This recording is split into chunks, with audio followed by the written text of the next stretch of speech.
might have some questions or some comments or some clarifications. We can start with.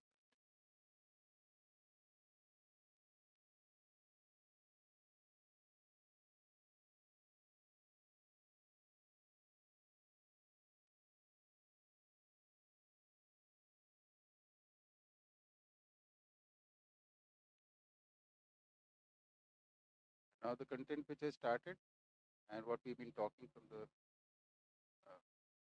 microphone. Hello. Yeah.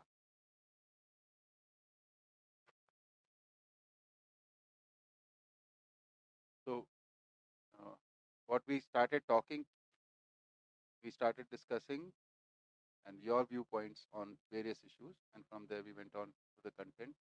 Initially, we talked about the uh, study of human beings in light of Jivan Vidya, and then we talked about uh, order in nature in terms of coexistence, and now we've started talking about humane conduct. Now, quite a few things we talked initially are getting connected with what we are now talking. So everything will get tied up together. The last topic that we'll be doing is the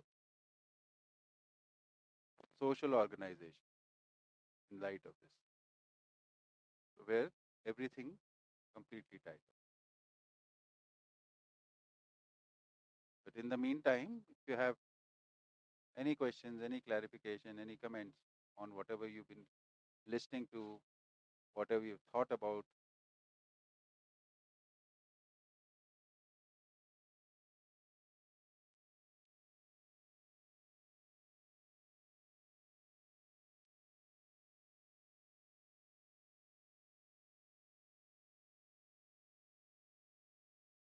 so now it's also time to tell you what happened in the first workshop. For those, some of you, it is your first workshop, right?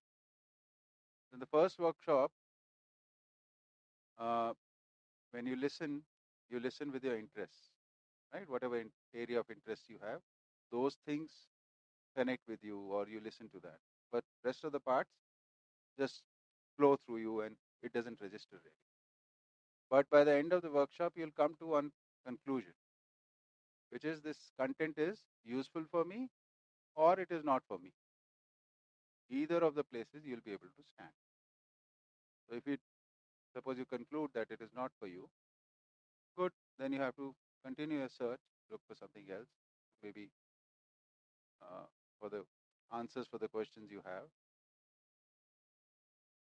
But in case the conclusion comes that this content seems appealing and you would like to pursue this, then the second workshop that you do, you will listen to it in a much more comprehensive manner. Because now you are going to the workshop knowing what it is going to be about and you want to listen. So actually, the second workshop is the first work where you start understanding the content. The first workshop, the only conclusion that you'll be able to arrive is whether it is good enough for you to pursue or not. And some parts will definitely appeal on that. But a picture which forms in us in form of framework, that starts happening from the second workshop on. And my suggestion is always like at the most 2 workshops a year one should do, not too many. But whatever you do, you should contemplate. Anyway, yes, please. Yeah. Since I'm doing it for the first time, so I don't have much idea. So am I to understand that this is just a overview and the things are much in like detail? जैसे किसी ने बताया that there are 12 to 13 books और जो भी वो तो ये मतलब ये इतना ज़्यादा और डिटेल में भी है? Yeah, there is enough depth for you to whatever you want to pursue, right? But the workshop itself in the current format which you're seeing. These topics also, when you listen to them, they don't really, the interconnection, there is a lot of content in this also. It is actually the total content in sort of like a bulleted list. Look at it like that. And every point can be expanded further, and it has been expanded according to the questions, right, which has resulted in about 14 books. Those who are interested over a period of time, who really want to get deep into it, then they start studying those books also. Okay. But initially, like I personally did about 14, 15 workshops, introductory workshops. Only after that did I start feeling that the content is not repeating. I could always find something new, right? And I would find something which was not clear to me. 14 workshops happened over a period of 3-4 years. Anyway, any questions on what we have talked about till now? Any thoughts?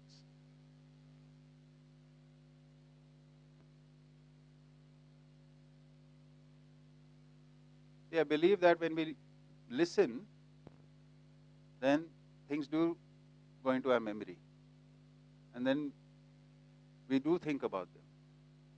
And when we think about them, then either things are clear or they are unclear. Either of the two places you'll stand. If they're clear, there might be some sharing. If they're not clear, then there might be some questions.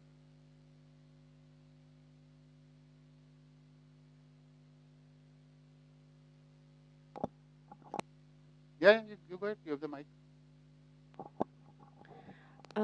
So, my one question is that currently all of us who are sitting here, we come from a background that can allow us to attend such workshops, uh, probably after a lot of more learning and reading books and attending workshops.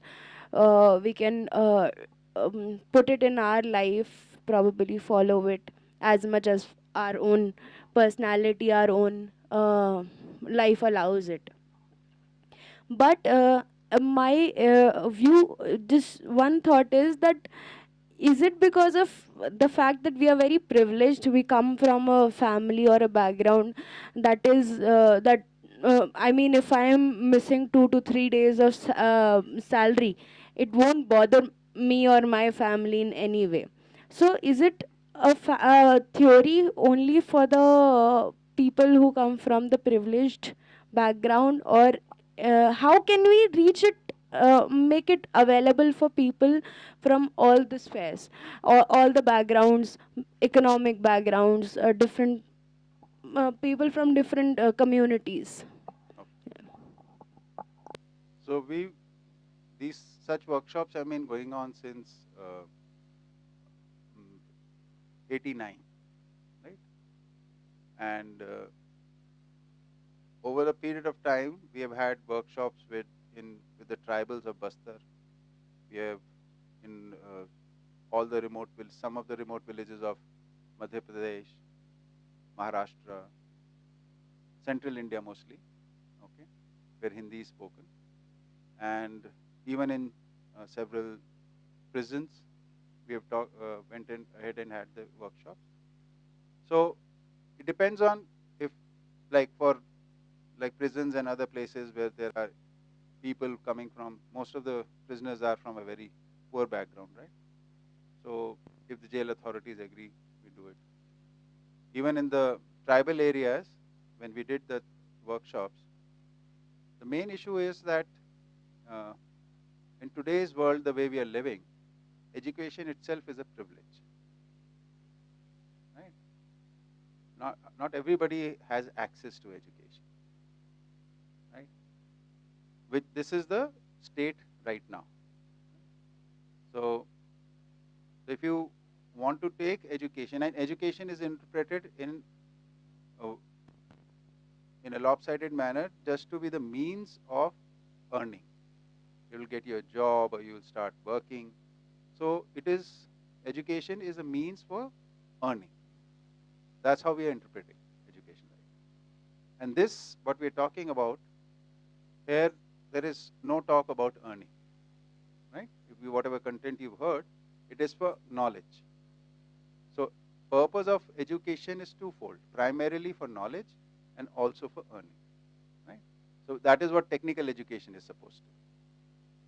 So in a society which is oppressed, which is most of the lower class because they're exploited so much, for them, they prefer education right now which provides them means for earning. Not to say that not a single person is excited about or motivated about this. There are very few people there, right? So the programs there fizzle out over time. Also, part of the problem is we are living a certain lifestyle, and when we go and take the workshops there, more than what we are saying, they see our lifestyles, they see our clothes, they see what things we use and things like that, and they start aspiring for that, which is also not their fault. It is the differences in the society, in the classes, right? So that process will take time. Also, the another important point is people who are privileged, how they're living becomes the aspiration for the lower classes, right? So the way I see it going about is like, keep the doors open for everyone. These workshops are not based on money, right? These workshops, whatever money you paid for this is for the stay and the food here. And we don't, the facilitators don't take money even for travel or for stay or coming and giving the workshop. And we go, this is one place, we go to many places. Whether we go to a remote area or city or any place is the same. There is there will be some people who will host it. They need to make arrangements for people to come and stay and listen to the workshop. So whatever the expenses of that is, that is the money taken is for only for that, right? So we hold workshops where from 50 rupees a day expenses to 300 rupees a day expenses, depending on what location it is. Sir, I was not talking about availability of the workshop or how much I can attend it or how one can attend it. I was talking about how much it is applicable in their life. Because the last time I went home, you know, I was talking to my house help, and she was like, "Where were you?" Or this was a very general conversation was happening. So I told her that I went to a workshop, and then she started telling me about her relationship with her husband was going really bad. It was a very toxic relationship, domestic violence and all that. So I tried, you know, telling her that, you know, I have learned this. You should try it out in your life. And her reply was, "Madam, ये सब आपके अमीरों के घरों में चलता है, हमारे यहाँ ये सब नहीं होता." So that was her reply. And that you know, I was telling yesterday to Aksa also, that, you know, that made me think what is the applicability of this in everyone's life, not just the privileged one. I know, I mean, the way you conduct the workshops, it is available for everyone. So you see, especially for, yeah, this is a good example of when you do your first workshop and you find some appealing content, we have a tendency to want to share it with others, right? But just think of it, you've come here with the need of attending some workshop like this with some idea. So there is a need within yourself. You've been here 8 days in an environment which is very conducive for this. Everything is taken care of. And you sit and listen to this. And then you are able to grasp a few things. When you go back, and there are many people who are understanding and I'm facilitating. When you go back, when you're trying to help even your maid or your brother or your sister, whoever, they're not in the same environment. They don't have the need. They're suffering from some problem or some issue. And we try to advise them on basis of this. This will not work. This cannot work. Because to understand, you need to be self-motivated. That we've been talking from the first day. You cannot understand if you don't have the motivation to understand, right? And if you want to help others understand, you have to be authentic about it. Understanding doesn't come from language. Language supports or helps in communicate what we are living. This is not mere words. So it doesn't get transferred. It is meant for all human beings. We have had people coming from various backgrounds. Many examples like that, right? Over 30 years, many examples. Coming from tribal area, coming from resourceless community, underprivileged in many sense. It works for them. But the need has to be there. How do we start instilling this need everywhere? Right? That is the main issue. So, how do we make it an aspiration for humans, people, whether they're privileged or underprivileged? That's a question. So first we have to understand this, and our conduct, if it seems appealing to others, that will inspire people. If our families live in a harmonious way, the way we deal with people, we are interacting with various, some people more privileged than us, some people less privileged, our behavior there will show an impact. And then we can talk on basis of that. So it is meant for every human being, but the human being has to have the need. Like for example, if I were to ask you, like, I want to make you understand something, but you don't want to understand. Is there any power by which I can be successful? No. When you want to understand, I can help you. So the learning process is driven by the learner, not the teacher. Okay? That needs to be understood. So how do we make people aware about that they can learn? Right now we are just living life by reacting on basis of the beliefs which are prevalent.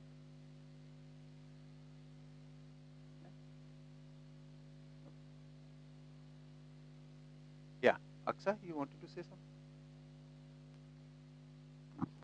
I just had a question that does admiration as a realized value lead to simplicity as a manifested value? Right, that's a good question.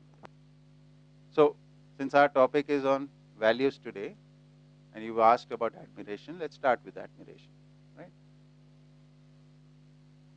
Take that. So we discussed that 4 points, the mutual evaluation. Yeah. I'm forgetting the Yeah. expectations of the family. So I've understood it in theory, but I don't have clarity as to how to apply it to my own family. It seems very complicated at the moment. So, so how can I improve my understanding as to even if I sit with my family, for example, to begin with. So, should I take the basis of values and ask them like, okay, let's discuss about respect. When did you feel respected, or when did you feel disrespected in the relationship? Same way about love or If you do that, you'll have a trust. long list of complaints there. If you go and start doing that. No, this is not what we're suggesting. Okay. So what is the learning process? How do we go from understanding to living? Right? That's the basic question you are asking. Right? So first we have to learn it. The learning starts with the information you receive. So when you say you understood it, is basically you listen to the information here. Okay. Now, when you listen to something, the evidence that you listen to something is have you memorized it? Can you remember it? Right. That's the first step. If you can't repeat it even, that means it's not in your memory. Right. So we have not heard it fully. This is just the information, the words, not even the meaning. Then these words signify a meaning. If we've heard the language fully, the word, information, then this signifies some meaning we are saying, right? So if I say that I respect you, then there is a language, I respect you, but there is also meaning behind you, right? And the meaning is in our imagination, my imagination and your imagination. When I'm saying I respect you, there's a feeling in my conscious of respect for you, and I'm telling to you that. And if that reaches you, if you can observe that part that yes, I am respecting you, and this language is also saying that, then you and I connect, and this is communication which is happening. The other day, I don't know whether you were here that time or not, I said, if I was to point out that this is a mobile phone, this is a reality, right? Now, I'm using my language to point out. I'm saying this is a mobile phone, right? You are using your body to listen to the language, and it is going into your conscious. And you're hearing this is a mobile phone. So when you get this, and if you're able to identify that object, then the communication is complete. So there is reality, there is language, there is meaning, then there is communication, right? Because object I understand as meaning in me. And then I use language again to communicate to you. You also interpret that language within yourself, and there is a meaning. And if you're able to connect to reality, the same reality which was being talked about, then the communication is complete. So first part is to ensure, am I seeing the same reality which is being talked about? Have I seen the reality or not? That is the part of learning. When I talk about respect here, when I talk about the various values or harmony or order, are you able to see it as a reality? So there is an initial time that will take you to first grasp the meanings of these things. What happens right now is when you listen to the information, it doesn't seem wrong to you. So you say, I understand. Not seeming wrong doesn't mean you've understood it. Right? The day you understand something, it transfers into your living. You don't have to apply it. There is no application. The process is learning, and what you understand, it immediately transfer it as action. समझना ही जीना है. Understanding is living. We only live that what we have understood. There can't be understanding that I am not living. And that's just a belief or just information within. So now what do we do with our families then? Right? So whatever you're learning, first start practicing as a responsibility of your conduct. You just try and see if you understand. Suppose you want to explore gratitude, you want to explore admiration or trust. Then see, can you practice it? And you can observe what is the impact happening on people around you. Right? Slowly, slowly, slowly you start having the confidence, yes, I am able to live with respect with others. I am able to live with trust with others. I am able to live with admiration with others. Then you can do the evaluation. Right? So understanding is slightly deeper. And there is a process before that which has to take place. Okay? Does that answer your question? Any follow-up, or should I move on? Yeah, Aksa. So admiration? Okay. Anybody else about this, what we just talked about? Okay. Okay, so we were talking about values. Just go to the Nyaya slide, Drishta.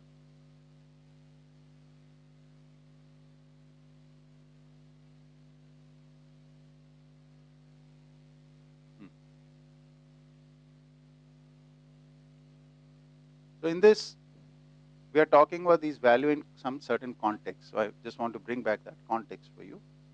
That we are talking about harmony in relationships, which is being called justice, which is basically when you want to live responsibly in relationships, then this is the basis. Justice or Nyaya. This is the context. So if you want to harmonize your relationships, if you want to be responsible in your relationships so that there can be harmony, then this is the process one has to follow. What is this process? So first part is identifying the relationship. How do we identify relationships? We have to first understand the relationship.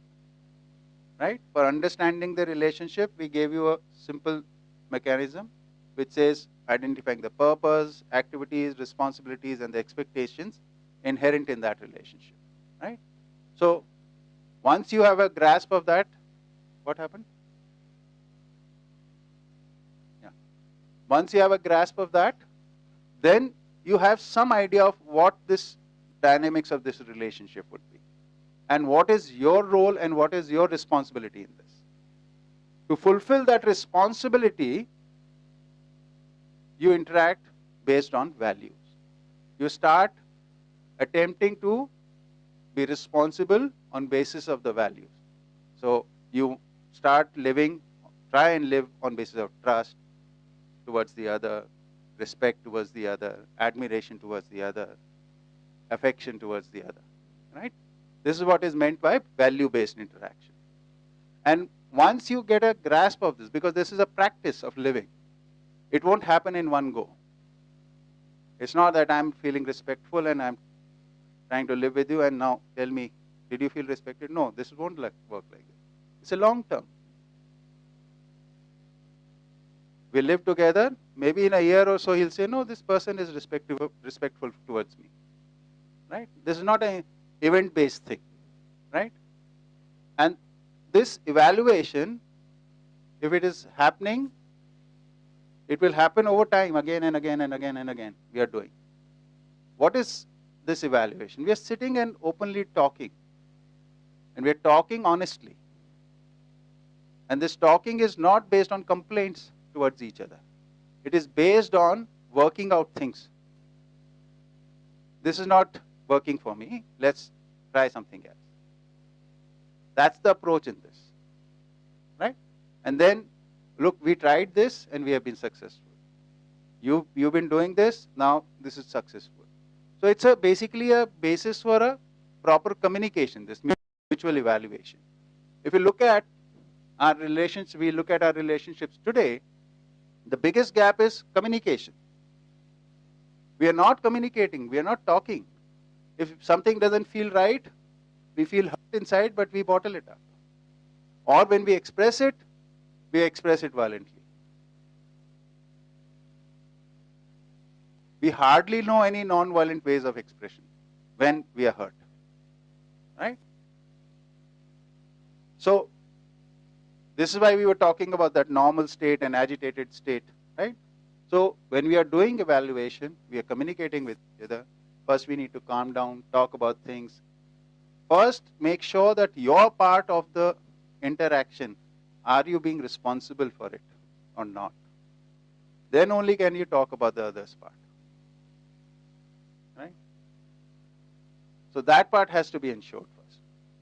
And if we both, if we do this part of evaluating ourselves and seeing, okay, I am fulfilling my responsibility, that will lead to fulfillment for yourself and the other. And suppose the other person also starts doing that, then his or her actions will also result in fulfillment of both the people. It is, when we say mutual fulfillment, it doesn't mean both of them will do something and that will result. What mutual fulfillment means here is that even if one party completes their responsibility, the benefit of that is received by both, by yourself as well as the other. And it is always better that two people do it than one, but even one doing will lead to mutual fulfillment from your part. Right? So once you start getting this, this will become the basis for it to multiply. Not without this. Our eagerness is to jump to the other's part. We want the other to first become responsible before we can become responsible. Otherwise, we think we might lose the fight in the hierarchy or in the power dynamics, we might go somewhere at a losing position, right? So this value-based interaction, it is in reference to this we are talking about values.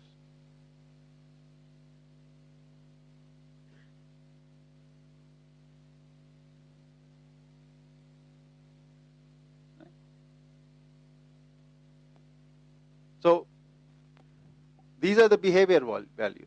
In this we talked about yesterday was that there are 9 realized values of behavior. I have a doubt. Yeah. So like the 7 relationships, and in the parent-child, I don't know about the others, but in the parent-child, there's clearly a power dynamics as far as I understand it. So this process of this 4 steps, because the child also doesn't have an understanding about it. So, but suppose, so is it like compulsory that it has to be initiated by the higher person in the power dynamics, or it could be initiated either of them, or if it's a husband wife relationship but there is a power dynamics there, and it could be initiated by either one of them? So yeah, in the present form, all these relationships are working on basis of power dynamics. Power dynamics, how does power work out? It is used in form of fear and greed. All power is lived or utilized in living through the mechanism of fear or greed. Carrot and stick. Greed. Carrot and stick theory, right? Reward and punishment. That is what power dynamics is, right? Human relationships are not meant for that. But it's the sorry state of today that we are living through power dynamics in relationships. Carrot and stick. That's why we are talking about humane behavior. What do we use the power for? That I get more from you and you get less from me. What you do for me, I assume it to be my right. I keep telling you it is your duty to do it. I might be using the words your duty, but actually I am saying it is my right for you to do this for me. This is power dynamics. This is not how human relationships are supposed to be. There can't be any harmony like this. Yeah, you can arrange for some food, some clothing, some vehicle, some house, building, something like. You can manage some wealth with this dynamics. But you can't have relationships. You can't have emotional health.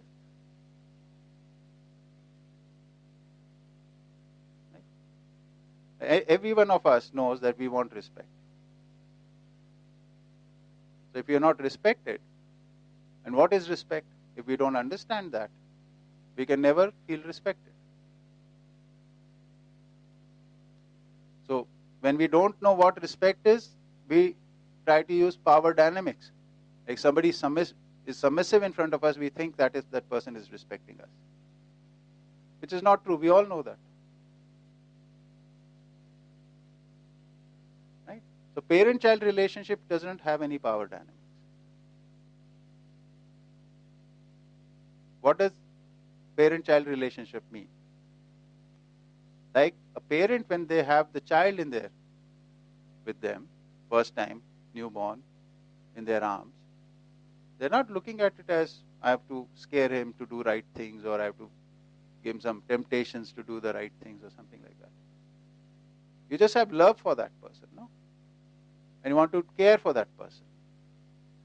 Now the problem is we do not know how to love and how to care. So what we do is, when the child is very small, then we start imposing our own likes and dislikes, and because the child doesn't have any choices, they doesn't know. It will do what you do. So whatever we feel like doing, we start making them. Let's go and eat ice cream. Let's go and do this. Let's go and do that. So through the child, we are living our own wishes when child is very young. So the child doesn't remain in that state. It has an agency after a certain age.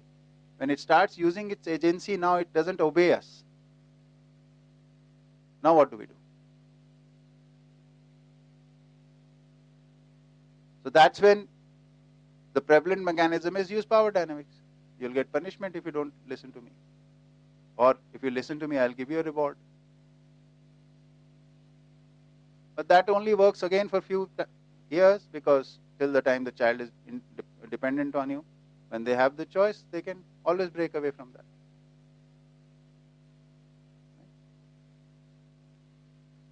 So first we need to understand what is humaneness, what is humanness. We as entities are designed for giving.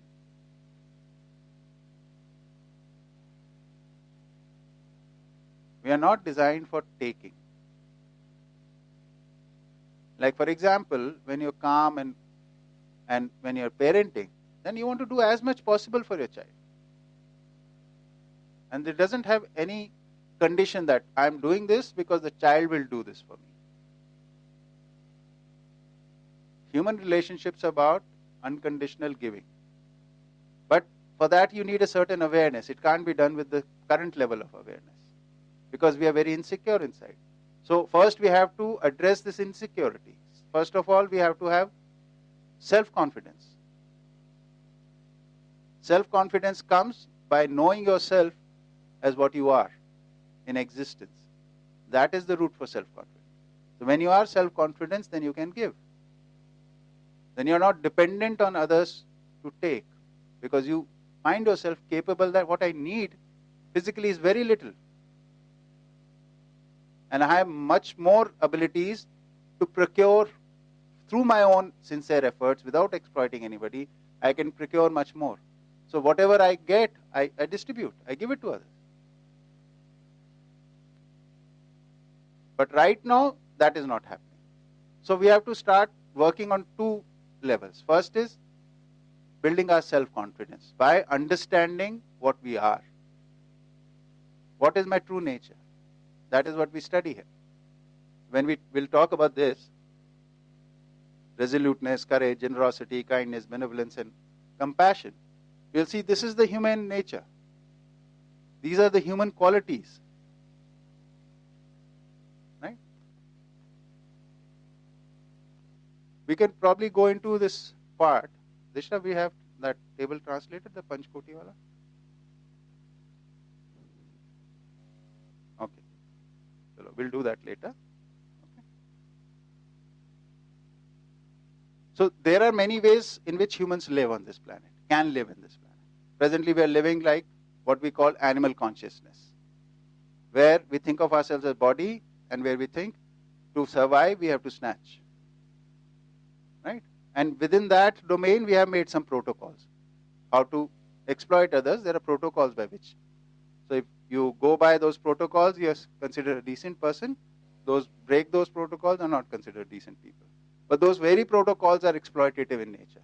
We are not meant to live by them.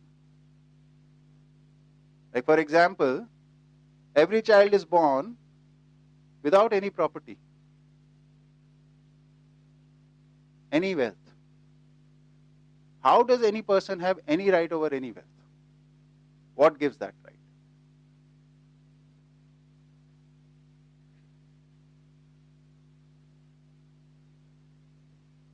Wealth belongs to the society, the collective. From that you can borrow for some time to use it to do your work. But here it has become property of families.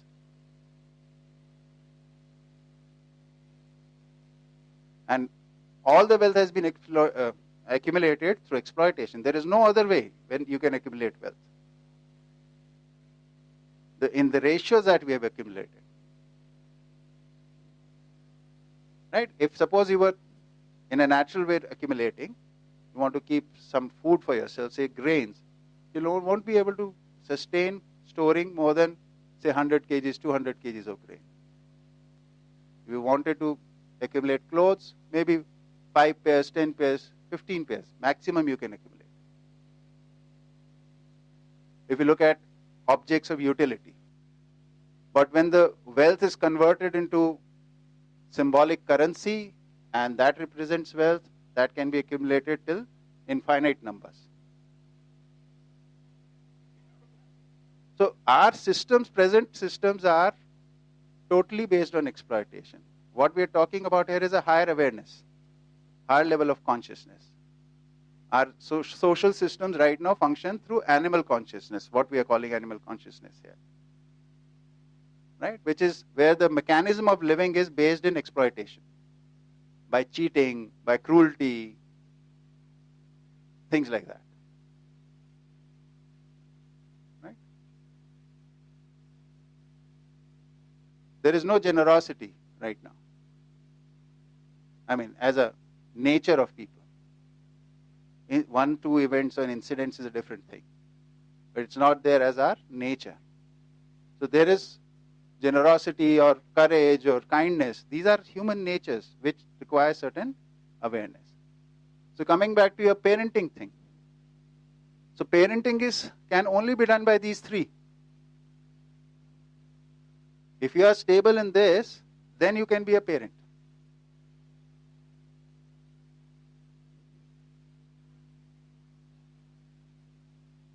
This is for everyone.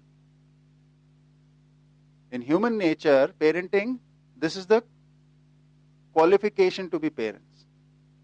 Minimum this.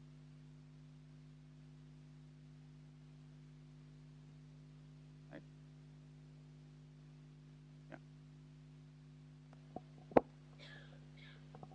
So the parent was once a child, and if he experienced some of these values, let's say, while growing up, experienced as in from the parents, Yeah, we can hear you. from the parents, he experienced some of these values. He can't name that, kids Yeah. respect, but he experienced it so inherently somewhere he knows. So even some of these values, if he experienced it, so he knows about them, and in turn, when he becomes a parent, he will be probably, we can hope that he'll be able to pass on to his children. But if a person hasn't experienced these values while growing up, so then how difficult is it to like pass it on to their own children? You can't pass on what you don't have. So one way of becoming aware of this value is that somebody has lived with those values with you. Right? So that is one way of becoming aware of them. The other is, suppose you've not had that opportunity. Then through process of education you can learn these. This is what we are proposing here. Otherwise we are trapped, no? It's a black hole. Nobody is living and nobody is experienced, so therefore it can't be with anyone. So every generation will be like this. It's not a trap like that. So since, say, I am not experienced in my childhood, but I can learn through educational process how to be aware in values, how to live them, and then start living them. And people in contact with me can experience that in my presence. And isn't this what our expectations from each other is? Don't we want people to be with love with us, with trust with us, with respect with us, with affection with us? This is what our expectation is. So we have it, the awareness of expectation, but we don't have the awareness of how to live it ourselves.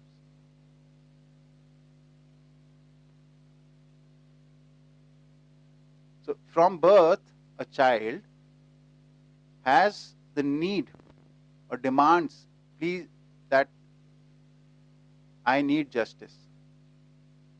They want fair treatment to them.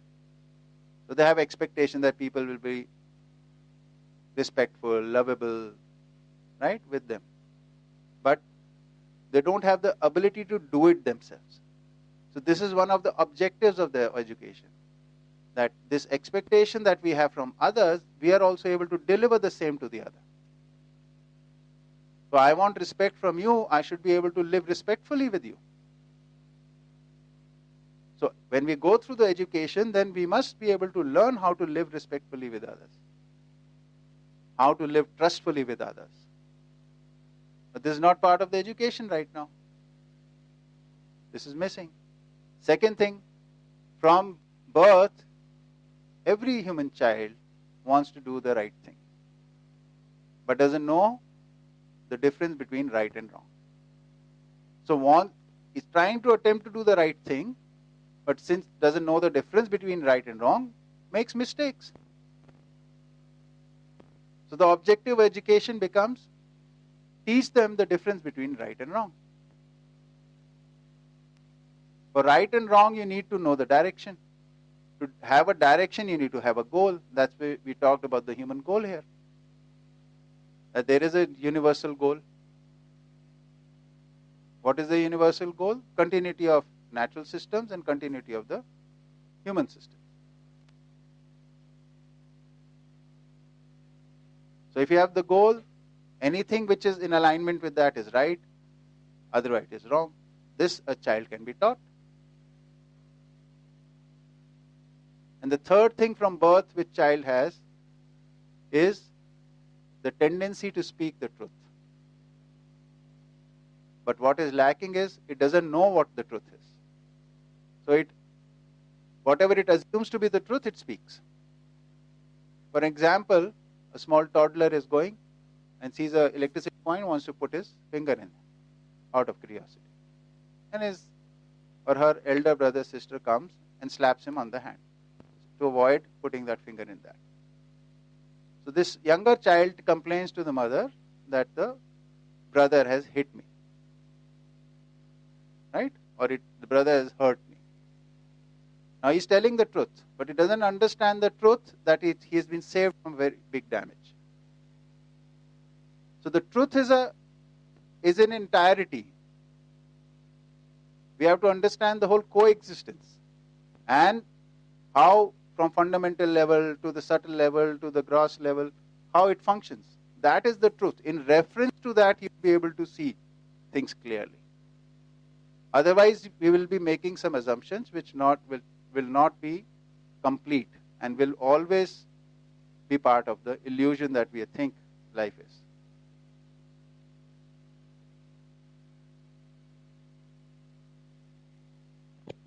So you said that for in parenting, the first three human values are enough. Yeah. Yeah, as in, but I just want to understand why kindness or compassion. I mean, the combination of any three could not be. When we go through these, Acha. I'll explain that. Right? They have specific meaning. Yeah.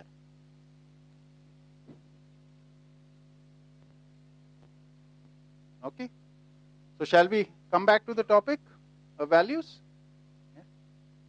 And you wanted to know about admiration, right? Right.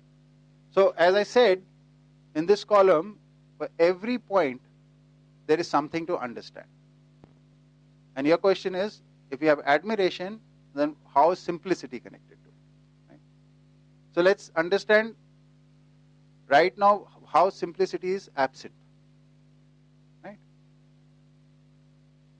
So here what we mean by simplicity is that a behavior in which you are able to accept the lead of the other.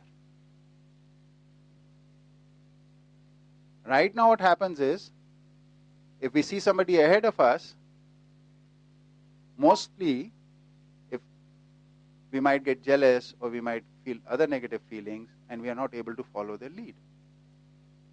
Right?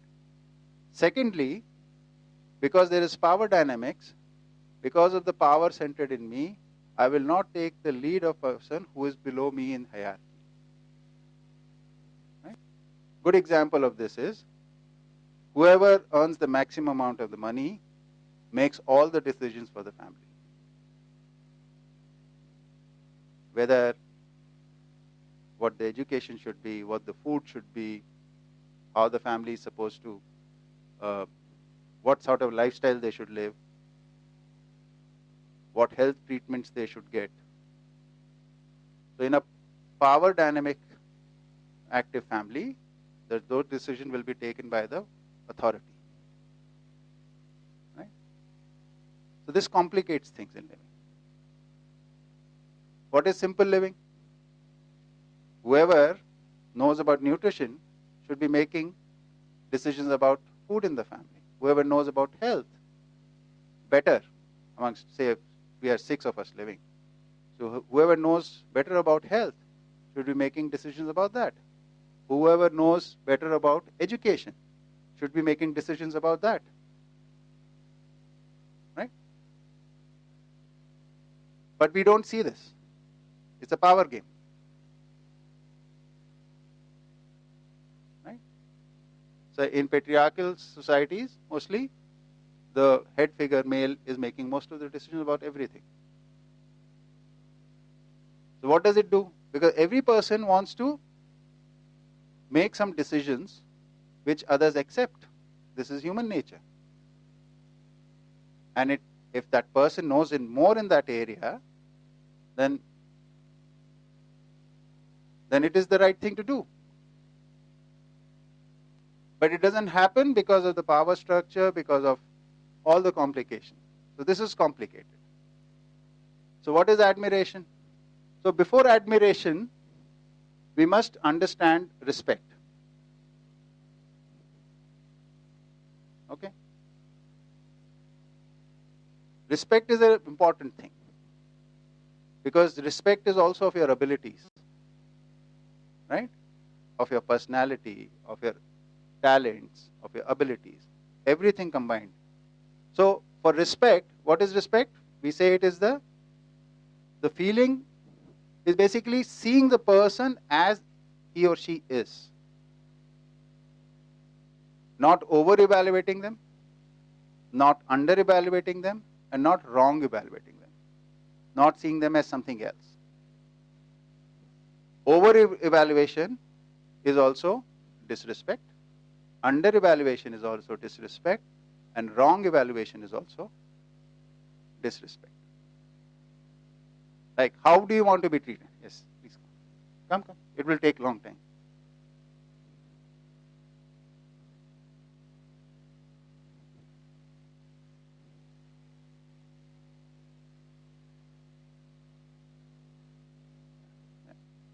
So, how do you want to be treated? Like, suppose you have some ability.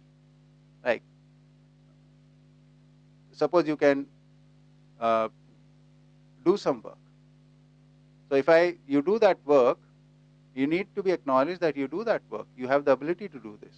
You have the ability to carry that responsibility with you, right? But if I over-evaluate you and say, no, you can do this and all that too, trying to be like, because I'm very happy with you right now, so saying, no, you can do this also and you can do that also, like in work situations, suppose you are there. You can do everything. You can only do what your abilities are according. So I need to understand your abilities to respect you. I need to understand your talents, your personality, what are your likes and dislikes, what pleases you, what displeases you, what is comfortable for you, what is not comfortable for you. Then only can I understand your personality, and only then can I respect you properly. Right? So there are 3 levels of this to understand. One is understanding the things you can do and things you can't do. So identifying that clearly, one. Second is what sort of behavior you can do and what sort of behavior you are not capable of right now. That also needs to be understood. So in area of work, in area of behavior, these are the 2 dimensions we have talked about in 4 dimensions. And the third is intellectually. Where are you? That also I need to have a good idea. On basis of all these 3, when I interact with you and keeping the awareness of all these 3, then I respect you. Which is basically your work abilities, your behavior abilities, and your intellect abilities. Intellect abilities also include your emotional abilities. Here we are calling intellect, which is the mental part, right? As we discussed in our 4 dimensions. then I respect you. So when you respect, there is a right evaluation with you. So when you have done the right evaluation, if suppose I am doing your right evaluation, then there'll definitely be areas where I'll be able to see you are ahead of me. Some areas. Now, the moment I see them, and if I am a balanced person, then I'll have a feeling of admiration for you. Oh, you are ahead of me in this. How does that translate? Admiration. Then, if you have admiration, then you want to follow that person to get that quality in you. So, you take their example, so you learn from them. So, admiration results in the tendency to learn from the other. Right? But without respect, which is basically based in right evaluation, there can't be any admiration. Right? And if this is the way I'm doing with you, this is the way I can do with him, I can do with them, anyone. So wherever I see the other person is ahead of me, I can follow them. If the other person has also got the ability to respect and admire, they can also follow my lead in areas where I'm leading. So in the family, in any group, every person gets opportunity to lead. Isn't this what we need? Yes. But this is not a fake opportunity, like by turn, like now today you'll be a leader, now whether this person has ability or this doesn't have. So it's not on basis of that. It's not a mechanical thing. It is based in reality. Yes, please. So you said understanding, I mean, Mike. sorry. Huh. Yeah. When you said that in your work, I was just understanding from the workspace that a lot of times we don't realize what we can do or we can't do. Yeah. And I mean, it is out of experience. I'm just sharing that maybe my teammate or my boss knows what I can do, and I am still like figuring out कि मैं कर सकती हूँ, if I can or I can't, and they say no, you can do it. So would it come under right evaluation or under over evaluation? I understand from my end probably I'm under evaluating myself, but wouldn't it be like कि I am not ready for this, but they are giving it because they can identify that particular strength in me which I can't, and they want me to explore it. So Yeah. where would that stand? So if it is based in reality, then it is admiration and respect. If they are saying that you have this strength and it has been identified correctly by them, then it is respecting you. But suppose you don't have that strength and they are just telling you to know you have this, then is over evaluation. Or you have that strength and they say no, you can't do this, that is under evaluation. Or they say you can never be able to do it, that's wrong evaluation. So this is determined by the fact, the reality of the situation. See, why is this happening in such a situation that you don't realize and the other person is able to see your strength, right? It is happening because we interact not with reality, we interact with our imagination. We talked about this earlier. So we also have a self-image. I am like this. I can do this, but I can't do this. These are my fears. Right? Whereas the other person, if is a learned person, can see these are things which this person is able to do. Therefore, it's logical that he or she should be able to do this. Right?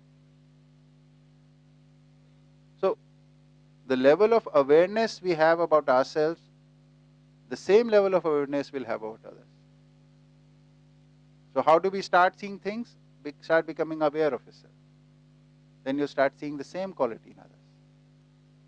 Whatever you see in yourself, that is what you see. The presence, absence, or maybe in some parts that thing is there in others. Because you become aware in it. Right? So for human beings, the most conducive thing is all they have to do is study themselves. For study, Your whole content is with you, which is you. This is the 4 orders. You can study that here. This is an individual. This is the emotional states. This is the intellectual state. When you study this, you can apply it on others. So you don't have to look at any content outside. All this we are talking about is just information, but actually you'll study yourself.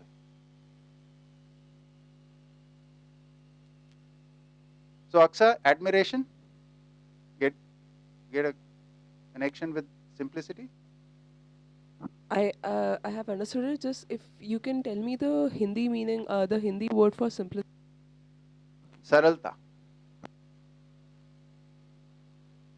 Okay. Gaurav and Saralta.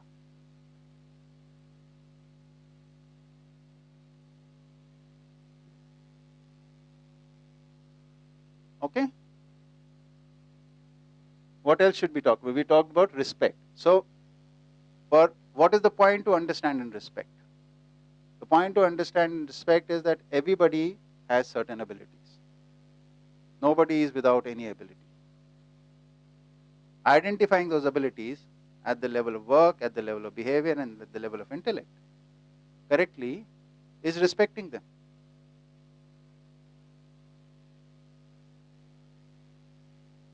If we understand this, then we can respect anyone. A 1-day old child and a 90-year-old man. Anyone in between. Everybody can be respected. But if we don't see them, if we are not aware, then we won't be able to see them fully. And if we don't see them fully, we'll only see our own images of them. And that is mostly disrespectful.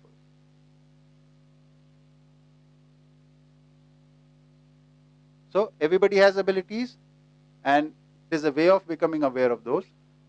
And that way is first become aware of your abilities in the area of work, in the area of behavior, in intellectual area, right? In your spiritual journey. Become aware of your abilities, your achievements. And similarly, you can see in others. So this whole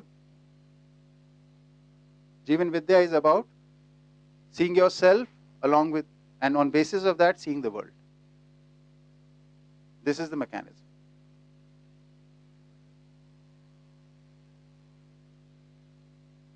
So you see the order in yourself, and in the reflection of that order, you see the world.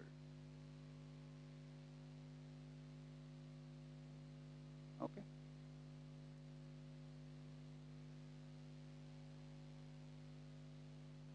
So we talked about respect. Affection we were talking about last evening, which we left in middle, right? You want to ask something? If you can also guardianship. Yeah, I'll come to that. Care and guardianship I'll come to after affection. So affection is acceptance of a relationship with someone.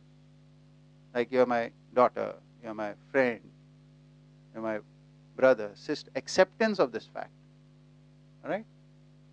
That is how we came to the, yesterday when we were talking left at the definition of relationship. Right? Krishna? So definition of relationship is a commitment for mutual growth and completeness. Right? So we are together for some purpose. And that is mutual growth. You will also grow, I will also grow towards completeness. Right? Isn't that why we are together with each other?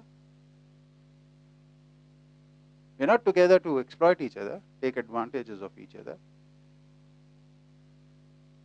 So wherever we feel this commitment, whether we are with them or not, wherever we feel this commitment, that is a relationship.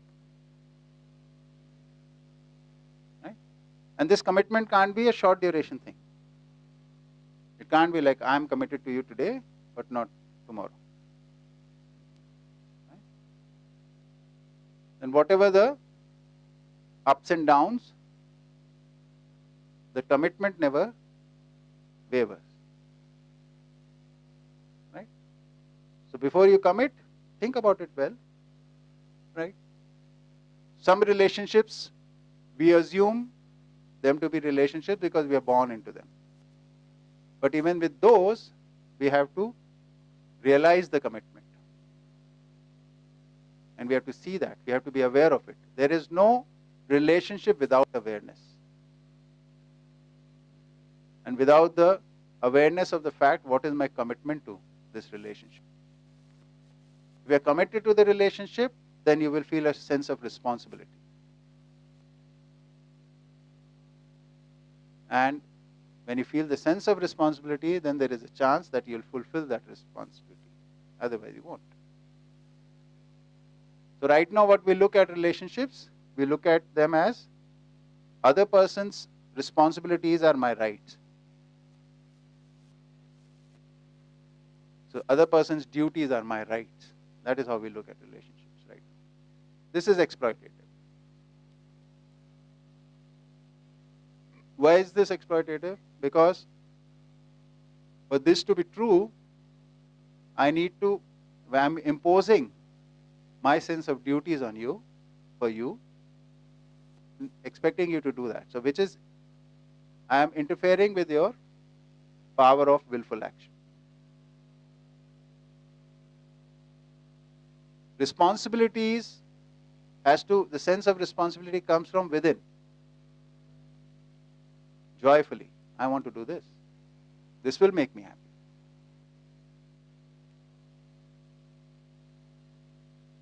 Okay.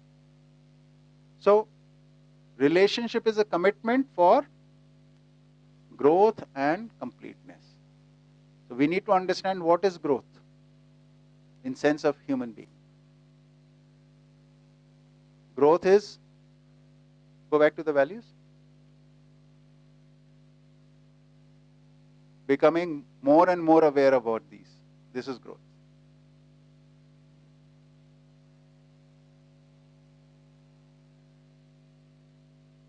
How is this growth? Because this will help you harmonize your relationships.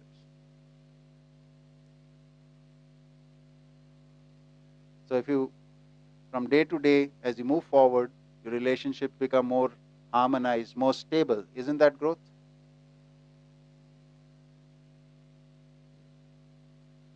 And if you have relationships which are creating, then that's not growth. That is the opposite.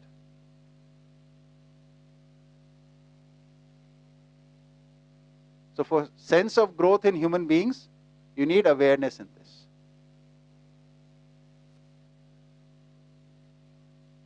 So coming back to affection.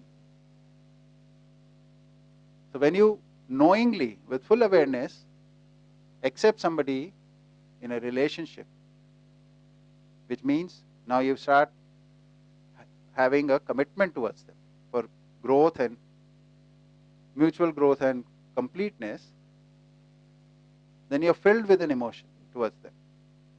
And that emotion is called affection. The emotion of attachment, that we are together in this. Okay? And how does it manifest in living? You become dedicated towards them. What is dedication? Like you have priorities in life. Everybody has priorities in life. So a person with whom you are in relationship also has priorities in life. So you start giving their priorities a priority. That is dedication.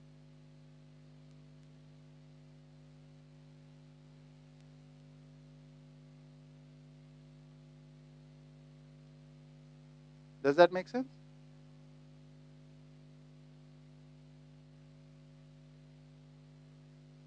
When you are able to give priority to your partner's priorities or to your relative's priority, your brother, sister, friend, whoever, that means you're dedicated to them. There is no other form of dedication. And their priorities also you help them to grow in. That is also dedication. You also help them become aware in the values. You also become aware in values. Okay. So this is how affection and dedication work. Right?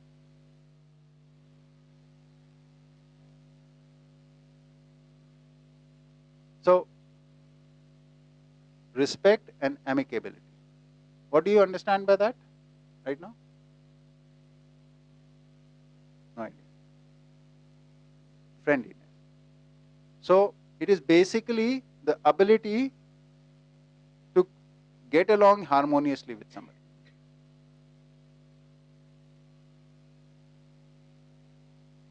For that, won't you need to be able to respect that person? If I want to get along with you harmoniously, I need to respect you. I need to know you properly, know all your abilities. Then only can I interact with you. Right? What is in the work area dimension, what all you can do, I need to know. I need to know the quality of your behavior. I need to understand your intellect and emotional states. And then I can be harmonious with you.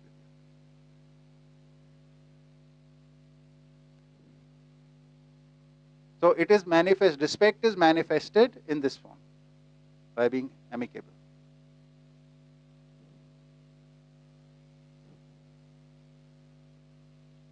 So all these values which you are seeing here, the manifested values, right? So you can check this like this. If I am not amicable, then there is an issue with respect. Right? If there is lack of simplicity, therefore there is lack of understanding of admiration. Right? If there is lack of gentleness in living, therefore I have not yet understood this yet completely. So slightly confused between gentleness and amicability, actually, also. Yeah. So see how it works is, in gratitude, what did we talk about? Do you remember? Now I'll be like a college professor. Yes. Speak in the mic, please.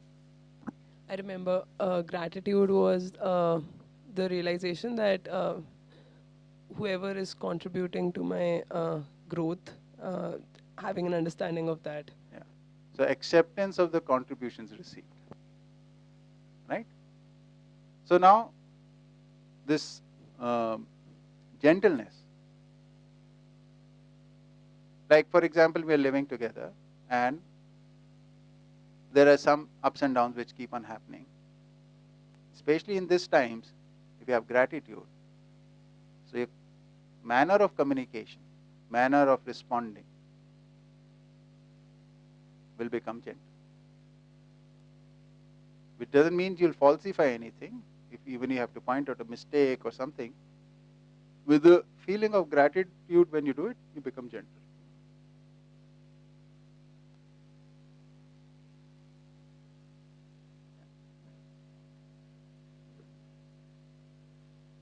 Mike. I mean, why? Like we were seeing that the other where all All the these values would be. huh. Why why don't we have all of them in all relationships? Yeah. So because the dynamics of that relationship are defined by the purpose and the activities, right? And for those to complete those activities responsibly, these values are needed. These are the minimum identified. You can have more than that always. Whatever we are talking about here is minimum. Yeah, Dishna. I would in fact say that the set of these values, like for instance, if there's a relationship in which you feel confidence, admiration, gratitude, love, and the corresponding manifested values, that is the feeling of a child-parent relationship. So the name is given to these sets of values. Yeah. So then we can if identify based on these. नहीं, समझ में नहीं आया होगा, थोड़ा और elaborate करो, please. No, you do it.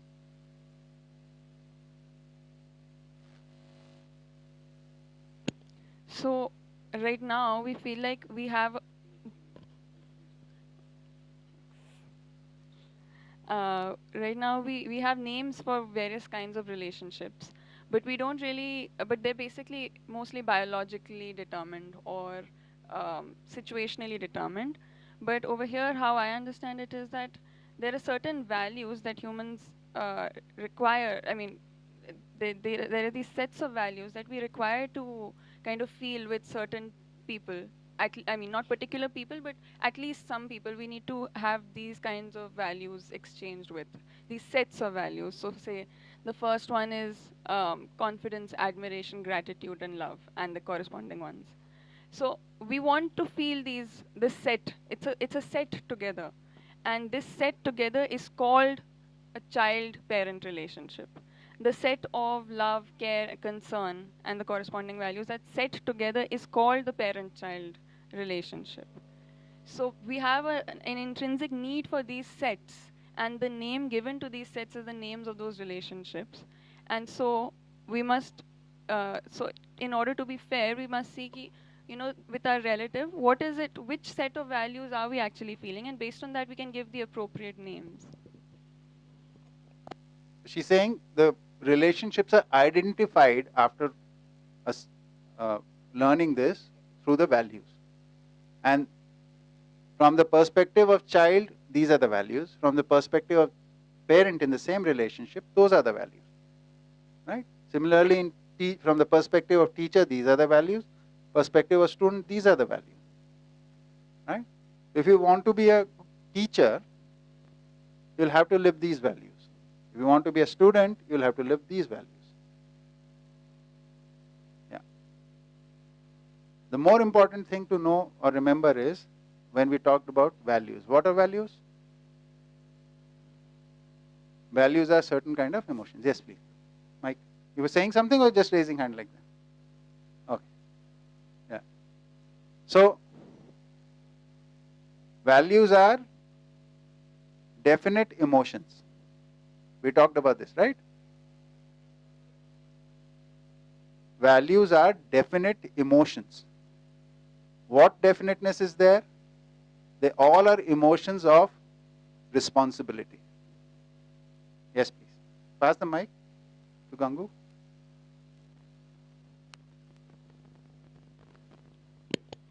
I was wondering with the last two, I was wondering why an employer can love the employee, but the employee can't love the employer. Why is there the difference? So we'll have to first understand what does love mean, right? And we'll go with that. I'll explain it. So understanding the value. Value is a definite emotion.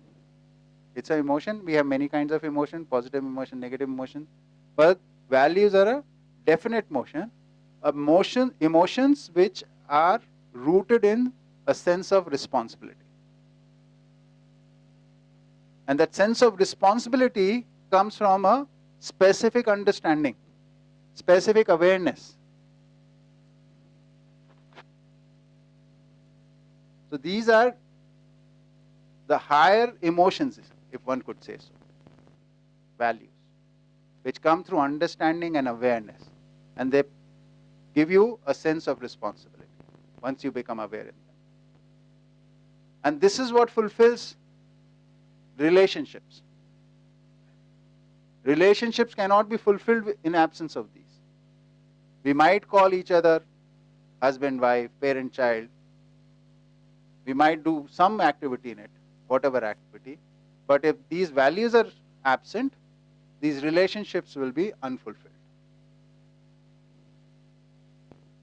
And they'll be cause of pain, hurt, whatever. Right? We can try and ignore them. We can try and push these things aside. Come on, let's move on, move on, move on. But you never move on. You never come to the state of harmony. Yes. Mike.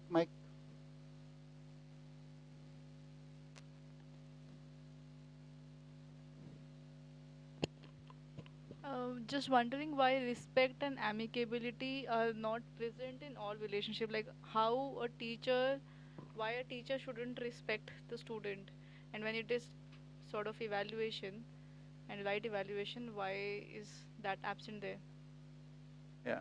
So this chart is in a form of things like when we are talking about from teacher's viewpoint, no? In the care and concern, this fact is there. You can't have concern as defined here without respect. So it is embedded in that. It's a higher value. It's much more than respect. Yeah. Yeah. I think it'd be nice to add over here that we haven't fully studied this table yet either, right? Yeah. So So we are also exploring the table, right? And we are also practicing certain things. And this is the information right now, right? Yeah, you were saying something?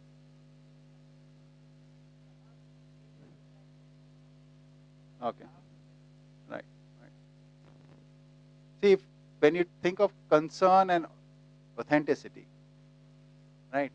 So basically, these are words we are lifting. We are not very good translators, right?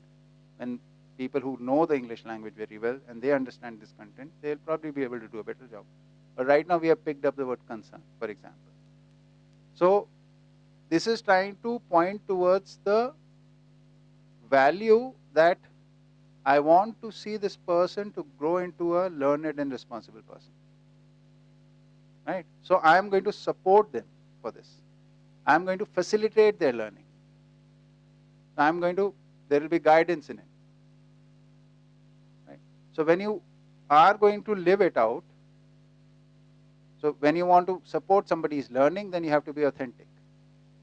So, but when you're guiding them, then you also need to evaluate what are their abilities right now, what has to be presented to them right now. Like that.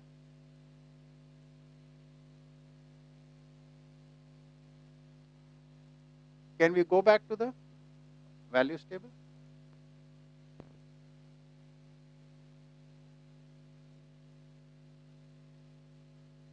So we were talking about care and guidance, right? So care is basically every human being is a composite of Jivan and body, right? And at all times we have some physical or material need, right? So taking the responsibility for the physical or material or health needs of a person is caring, right? And similarly, because we are a composite of Jivan and body, so taking care of the intellectual, emotional needs, taking the responsibility for that is called guidance or guardianship or / concern. Okay. So this is in parents and teachers towards the students or the child, that their physical well-being also takes place and their conscious well-being also takes place. So when the primary concern is of physical well-being, it is being called care. And when the primary concern is of conscious well-being, and that is being called guardianship or concern or guidance. These are the words which we use for that. Okay. So the values that we are talking about is actually the core study of Jivan Vidya in behavioral aspect, right? And this requires some time and some contemplation before one becomes aware in them and is able to utilize them. I'm also still exploring these values, right? But whatever little I've been able to achieve, it has helped. It helps in living in a much better way in your relationships, in a much more responsible way in your relationships. Okay.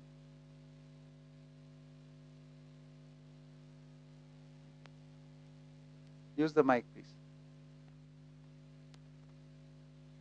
I just want to say something about the 7 relationships because I was speaking to Nani in the morning also. What are the values for grandparents? So grandparents are equivalent to parents. Uh, so, but exactly the same as the parents. The values would be similar. How they manifest those values in what actions, the actions could be different. Parents could be taking care of certain things, grandparents can take care of, say, grandparents are very good at taking care of emotional needs, right? But the value of guardianship will be there with them, right? Like that. So like teachers are taking care of the intellectual needs, parents are taking care of their emotional as well as material well-being. So all three have this guardianship, grandparent, parent, teacher, but they're addressing it differently from slightly different angles. Okay. Similarly, uncles, aunts, and everybody.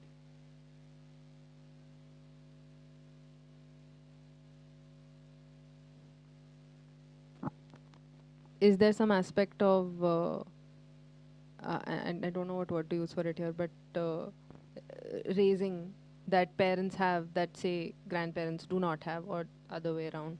No, no.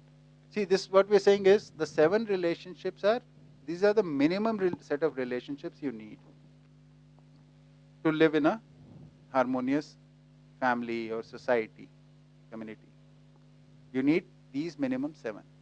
And there can be more, and these more will be slightly modified version of these 7 only. That's all we're saying. There have been cases where parents are now, their grandparents have raised the children. There are cases where there are no grandparents and parents are raising the children. All that.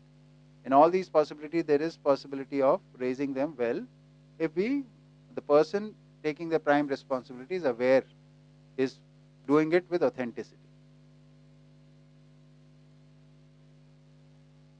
See, there is, in education or a learning process, there can be no preaching. There can be no preaching. Preaching is saying things which you are not living. Right? So, only saying those, using your examples from your living and teaching, this is called authenticity. That is needed. Whether it is a teacher, whether it's a parent, whether it's a grandparent.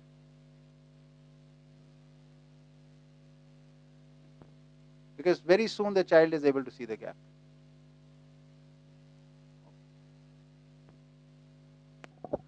I would like to mention, Yeah. like yesterday I used the wrong word. So like today you mentioned preaching. So what I was trying to say, yes, it was not the lecture method. Right. I used the wrong word. It was actually like Preaching, preaching yeah, or lecturing. Yeah. Okay. So Okay. yeah, I want to apologize for that. No. I was also not able to grasp what you were trying to communicate. Now it makes sense what you were saying. So, providing information, how is providing information different from preaching? This needs to be understood. Right? So, in preaching, after the information, you have to do this. You should do this. This should be done. That kind of attitude is there. Right? Whereas when you're stating information, they say, suppose you are saying you have not yet lived that, but you still want to give the information to your child. So I've heard this. I'm yet to live it, but this is what I've heard, and this makes sense to me at this level. Right? Being honest about it. Then you're giving information without being preachy.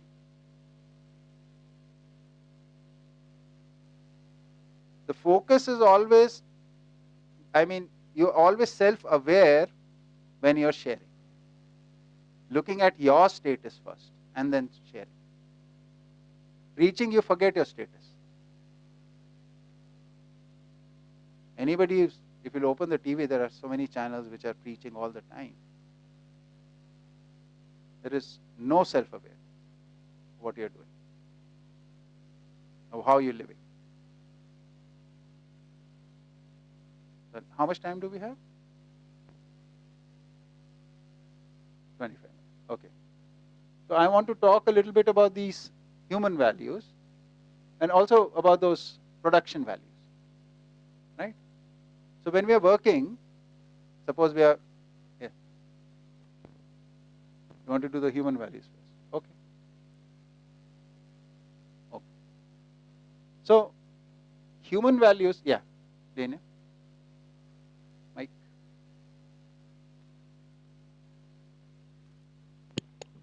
I was just wondering, are we going to go into the love thing today, or are we going to do it tomorrow or some other No, time? we can do it right now also. Let's do it right now because first let's address that. I slipped out. I could have addressed it right now. So thank you. Okay, thanks. Okay.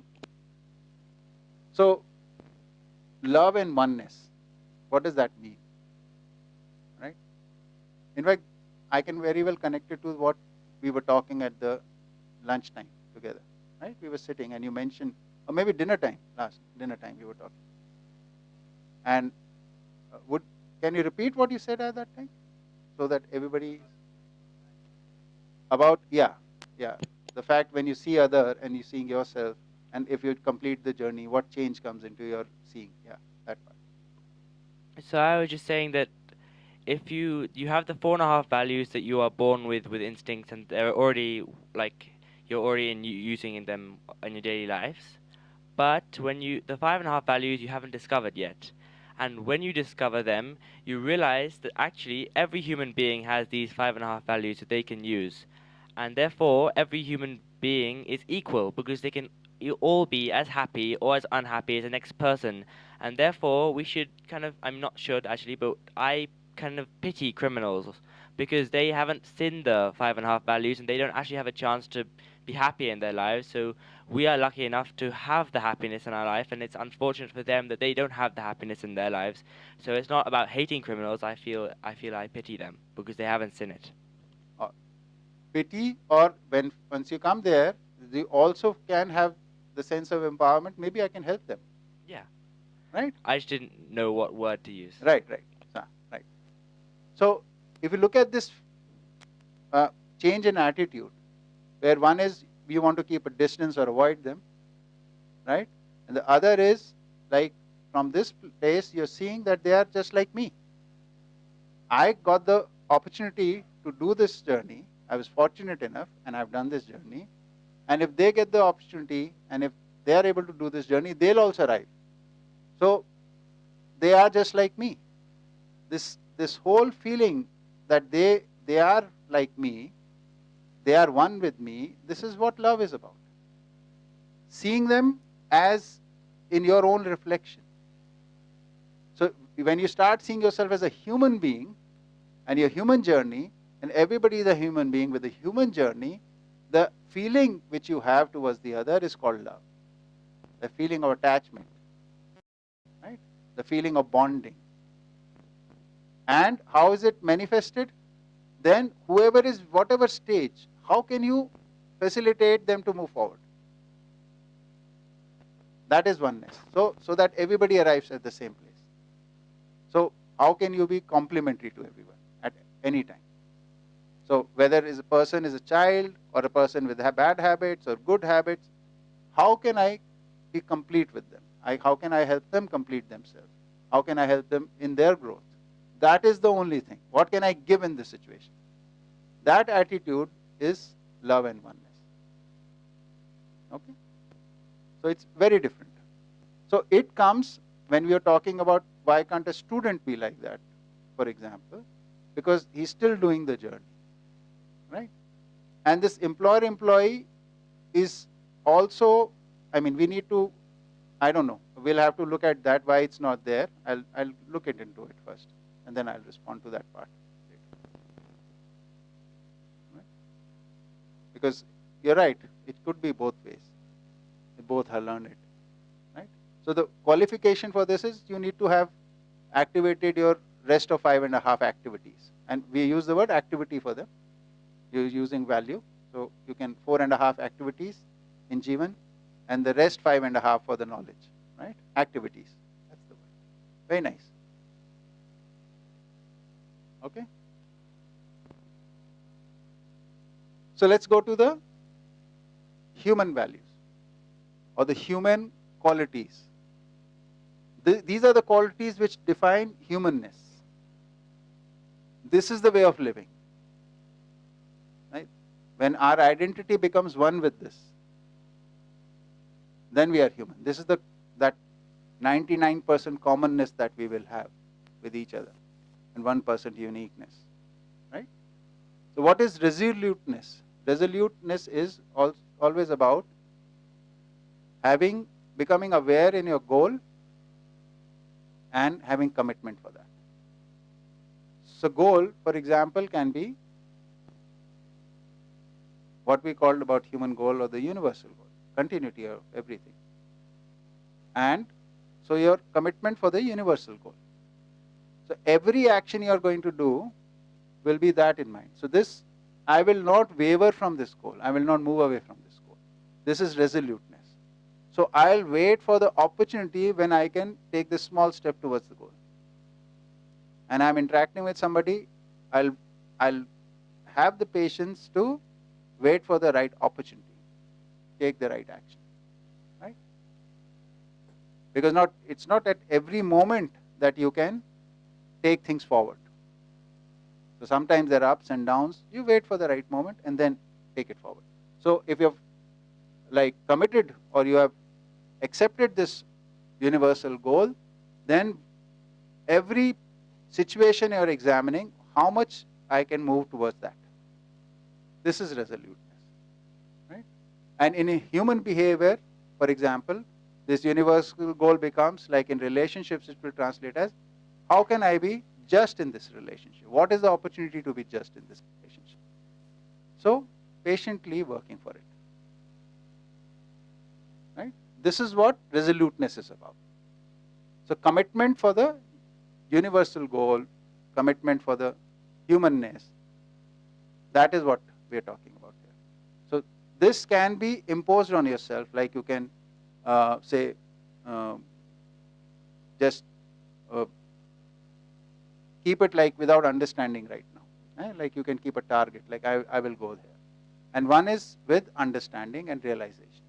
The big difference, like we assume with assumption ki this is my goal.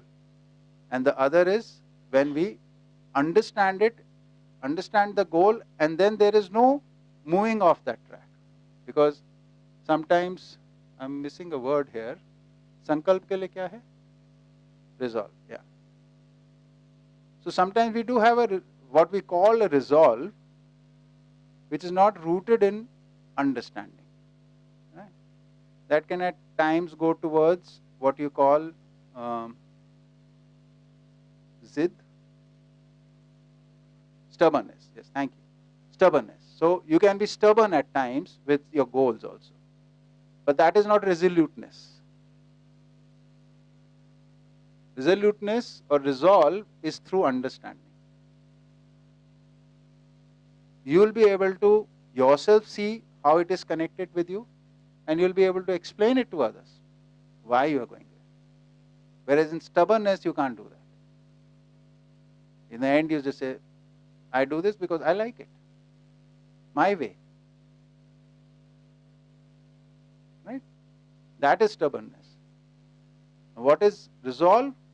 When we are able to explain things. And that will only happen if we understand that. So it comes with a certain level of awareness.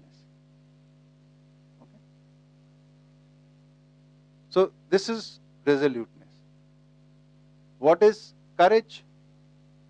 So now we have in resoluteness, we have the commitment.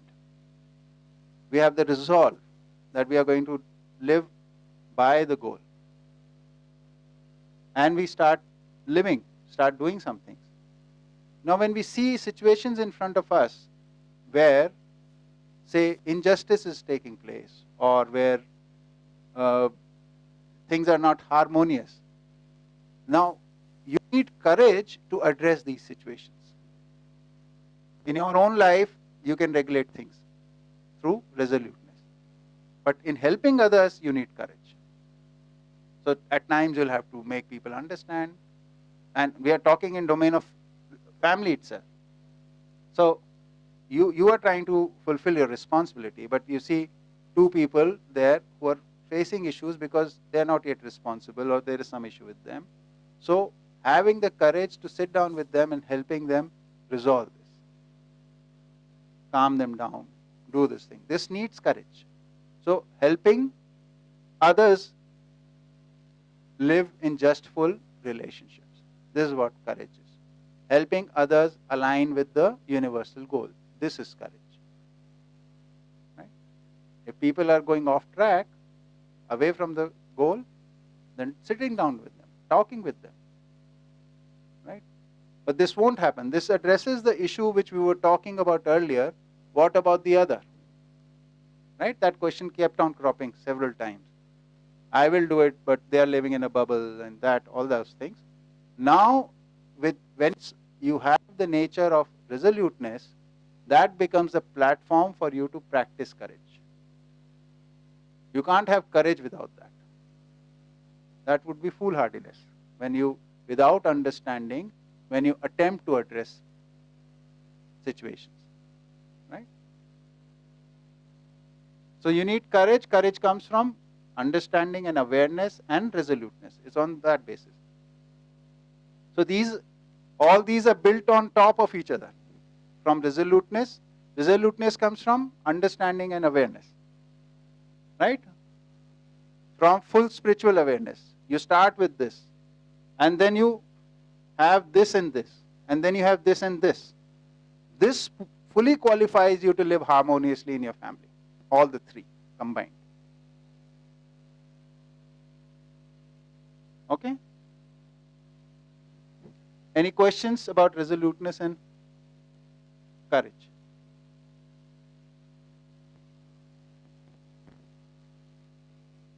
So what is generosity? Yeah, Aksa. Take the mic, please. Just Veda, pass.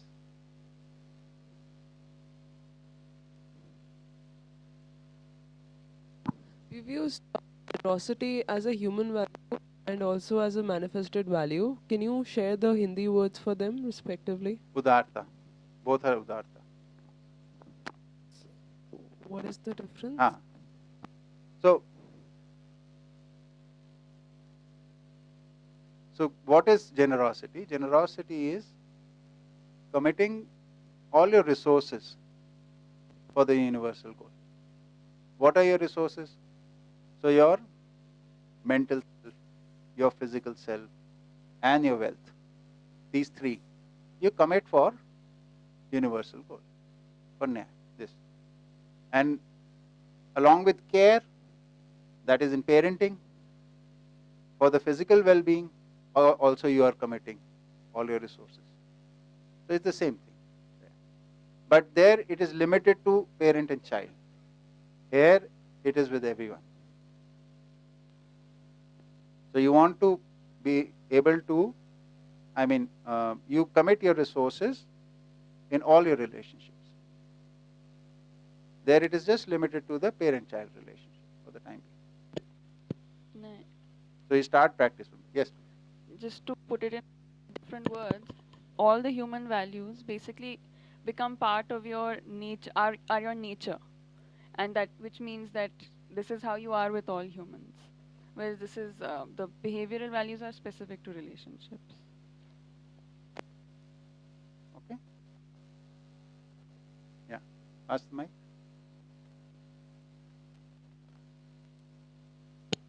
So just an observation that when you talk about courage and how you try and align people with universal goal, it seems to be too much of a task right Yes. now. Like how much of your time will be invested. I mean, it's right now when I look at it, people might feel that why am I interfering in their Yeah. lives, Yeah. or how do I mean, it just seems very unreal. Too far-fetched. Yeah, too Right. far-fetched. Right. So for this, qualification is this. Without this, this can't be done. How is this achieved? Through your spiritual awareness. So unless until you're spiritually aware, that means you've studied this content, become fully aware, practiced it, now you have the confidence in it. Then only can you start from here. And once you have established yourself within yourself that now, yes, you are like this, then only can you attempt this. Without this, it's not easy. Another aspect of resoluteness, I don't know whether it came up, I might have missed it, that it is the resoluteness in justice. Yeah, you said, no? हाँ वो आ गया था. Okay. Any questions on this part? Yeah. So you said resoluteness comes with understanding, but what if it is clear in my head and people might feel कि मैं क्या बोल रही हूँ? I mean, what am I saying? Like people don't understand, but I am very clear. But so resoluteness will be in my mind. It doesn't matter whether people are understanding or not. No, it doesn't happen like that. Okay. It doesn't happen like that. See, right now this might happen because what we might think that I understand is actually not understanding. When you actually understand, it's easy to explain, no? Then you are not in a hurry to explain. Because with resoluteness, you'll take your time, you'll see the right opportunity, you'll see the person's abilities and accordingly present.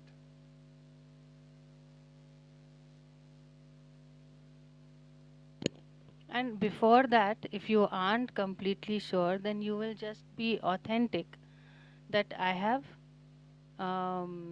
this is as much as I've understood, and the rest I'm exploring, or this is the information that I have.